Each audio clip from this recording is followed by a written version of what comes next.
ಕರ್ನಾಟಕ ರಾಜ್ಯ ರೈತ ಸಂಘ ಹಾಗೂ ಹಸಿರು ಸೇನೆ ಡಾಕ್ಟರ್ ವಾಸುದೇವ ಮೇಟಿಬಣ ಹಾಗೂ ಕರುವೆ ಪ್ರವೀಣ್ ಶೆಟ್ಟಿಬಣ ನಾಯಕನಹಟ್ಟಿ ಹೋಬಳಿ ಘಟಕದ ವತಿಯಿಂದ ಕನ್ನಡ ಭಾಷೆ ತಮಿಳಿನಿಂದ ಹುಟ್ಟಿತು ಎಂದು ಕನ್ನಡ ಭಾಷೆಯ ಬಗ್ಗೆ ತಮಿಳು ನಟ ಕಮಲ್ ಹಾಸನ್ ಅವಹೇಳನಕಾರಿಯಾಗಿ ಮಾತನಾಡಿರುವುದನ್ನು ಖಂಡಿಸಿ ಅವರ ವಿರುದ್ಧ ಸೂಕ್ತ ಕ್ರಮ ಜರುಗಿಸುವಂತೆ ನಾಯಕನಹಟ್ಟಿ ಉಪ ತಹಶೀಲ್ದಾರ್ ಅವರ ಮುಖಾಂತರ ಮಾನ್ಯ ಶ್ರೀ ಸಿದ್ದರಾಮಯ್ಯನವರಿಗೆ ಪತ್ರ ಬರೆಯಲಾಯಿತು.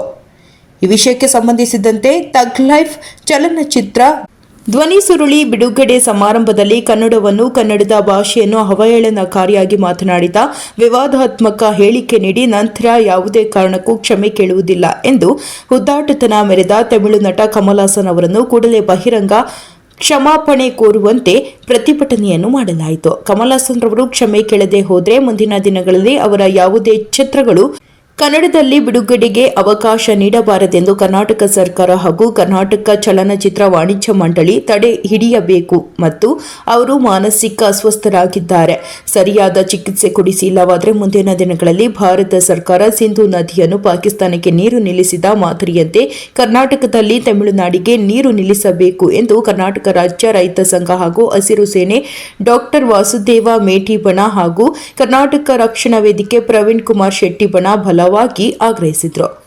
ನಂತರ ಮಾತನಾಡಿದ ಕರ್ನಾಟಕ ರಾಜ್ಯ ರೈತ ಸಂಘ ಹಾಗೂ ಹಸಿರು ಸೇನೆ ಡಾಕ್ಟರ್ ವಾಸುದೇವ ಮೇಟಿಬಣ ನಾಯಕನಹಟ್ಟಿ ಹೋಬಳಿ ಘಟಕದ ಅಧ್ಯಕ್ಷರಾದಂತಹ ಡಾಕ್ಟರ್ ನಾಗರಾಜ್ ಮೀಸೆ ಅವರು ಮಾತನಾಡಿ, ಭಾಷಾಶಾಸ್ತ್ರಜ್ಞರು ಹಾಗೂ ಇತಿಹಾಸಕಾರರ ಪ್ರಕಾರ ಕನ್ನಡ ಭಾಷೆಯು ಕ್ರಿಸ್ತಪೂರ್ವ 3ನೇ ಶತಮಾನದಲ್ಲಿ ಹುಟ್ಟಿಕೊಂಡಿದೆ. ಅತ್ಯಂತ ಹಳೆಯ ಶಾಸನಗಳು ಕ್ರಿಸ್ತಶಕ 450 ಇಂದಿನದ್ದು ಎಂದು ಇತಿಹಾಸ ತಜ್ಞರು ಸ್ಪಷ್ಟವಾಗಿ ತಿಳಿಸಿದ್ದಾರೆ ಮತ್ತು ಇದಕ್ಕೆ ಹಿಲ್ಮಡಿ ಶಾಸನಗಳೇ ಸಾಕ್ಷಿ. ಕನ್ನಡ ಮತ್ತು ತಮಿಳು ಎರಡು ಭಾಷೆಗಳು ದ್ರಾವಿಡ ಭಾಷೆಯಿಂದ ಬಂದಿದೆ ಎಂದು ಹೇಳುತ್ತಾರೆ.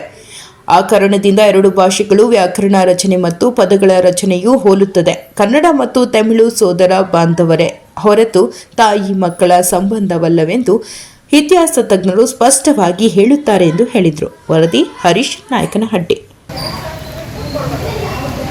ಕರ್ನಾಟಕ ರಾಜ್ಯದಲ್ಲಿ ಇಂದು ನೀರು ಮತ್ತು ಅನ್ನ, ಆಹಾರ, ಗಾಳಿ, ನೀರನ್ನು ಎಲ್ಲ ತೆಗೆದುಕೊಂಡು ಹೋದಂತಹ ಒಬ್ಬ ತಮಿಳು ನಟ ಕಮಲ್ ಹಾಸನ್ ರವರು ಕನ್ನಡದ ಬಗ್ಗೆ ತಮಿಳಿನಿಂದ ಕನ್ನಡ ಹುಟ್ಟಿದ್ದೆಂದು ಅವಹೇಳನಕಾರಿಯಾಗಿ ಮಾತಾಡಿರ್ತಕ್ಕಂಥ ಈ ಸಂದರ್ಭದಲ್ಲಿ ನಾವು ಕರ್ನಾಟಕ ರಕ್ಷಣಾ ವೇದಿಕೆ ಹಾಗೂ ಕರ್ನಾಟಕ ರಾಜ್ಯ ರೈತ ಸಂಘ ಇದನ್ನು ಸಂಪೂರ್ಣವಾಗಿ ಖಂಡಿಸ್ತೇವೆ.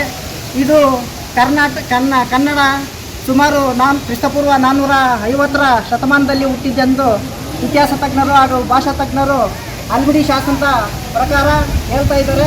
ಅಂಥ ಸಂದರ್ಭದಲ್ಲಿ ಇವರು ಯಾವುದೇ ವಿವೇಚನೆ ಇಲ್ಲದೆ ಅವಿವೇಕತನದಿಂದ ತಮಿಳಿನಿಂದ ಹುಟ್ಟಿದ್ದೆಂದು ಉದ್ದಟತನ ತೋರಿಸ್ತಕ್ಕಂಥ ಇವರಿಗೆ ನಾವು ಕರ್ನಾಟಕ ರಕ್ಷಣಾ ವೇದಿಕೆ ಹಾಗೂ ಕರ್ನಾಟಕ ರಾಜ್ಯ ರೈತ ಸಂಘದಿಂದ ಖಂಡಿಸ್ತೇವೆ. ಅವರು ಮುಂಬರುವ ಚಿತ್ರಗಳನ್ನು ಇಡೀ ಕರ್ನಾಟಕದಲ್ಲಿ ಎಲ್ಲಿಯೂ ಪ್ರದರ್ಶನ ಮಾಡದಂತೆ ಕರ್ನಾಟಕ ರಾಜ್ಯ ವಾಣಿಜ್ಯ ಮಂಡಳಿ ಹಾಗೂ ಕರ್ನಾಟಕ ಸರ್ಕಾರ ತಡೆ ಹಿಡಿಯಬೇಕು ಎಂದು ನಾವು ಈ ದಿನದಲ್ಲಿ ಆಗ್ರಹಿಸ್ತಾ ಇದ್ದೀವಿ.